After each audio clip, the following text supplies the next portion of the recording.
Now that Photoshop has stitched our separate source files into one panoramic file, what we need to do is just to fine-tune things. First of all, let's go and get the zoom tool, click here and then right click and choose fit on screen, and that helps you see the grey edge around the photograph. I'm just going to hit tab to hide the layers palette as well. Let me just fit screen again, like so. There we go. Right, what we're going to do is rotate the shot to straighten the wonky horizon. To do that, you can press Ctrl and T, and that gives you the rotate tool. You might need to zoom out using Ctrl and minus to see a bit more of the grey edge there. And what you can then do is just drag outside of the tool compartment window. There you go. And try and get the horizon looking as straight as you can. When you think you're happy, click the tick and it will straighten the shot. And what we'll do once it's transformed the image, we'll just zoom in and have a closer look at the horizon just to make sure that it is straight. Okay, this is taking a little while because it's a very large file that we've created.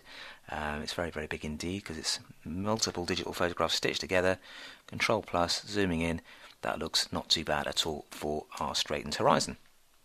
You've got a lot of transparent edges around the shot's corners here because of the way that they've been repositioned, so we need to press C for the crop tool.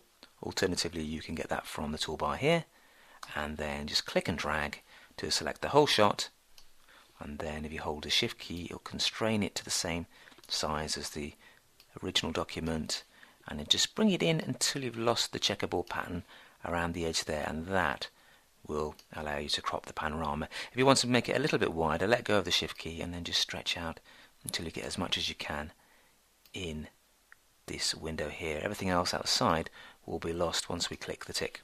Okay, let's click here to commit the crop, and that should get rid of the transparent edges and show us a much more effective looking panorama. Give it a few seconds because it's a very large file, as I say, and it'll need a while to calculate the new cropped image. There we go, Photoshop's cropped out the transparent edges, and now we have our finished panorama. All we need to do now is fine-tune things by just tweaking the colour of the shot. You can actually merge all these layers together if you like by clicking here on the layers palette and choosing flatten image, because you don't need the masks anymore, and that will create a nice flat shot which will take up a lot less memory than it would as a layered file. And finally, let's create a little bit of a boost for the colour by using adjustment layers, and we can do that by clicking here, create new fill or adjustment layer, and choose hue saturation.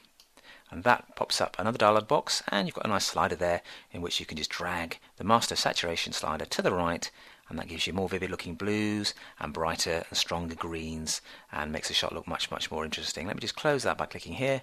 If I turn the adjustment layer on and off, you can see there's the before, very desaturated and not very striking. There's the after, much more vibrant. If I hit tab, it gets rid of all the floating windows, and there's our finished panorama.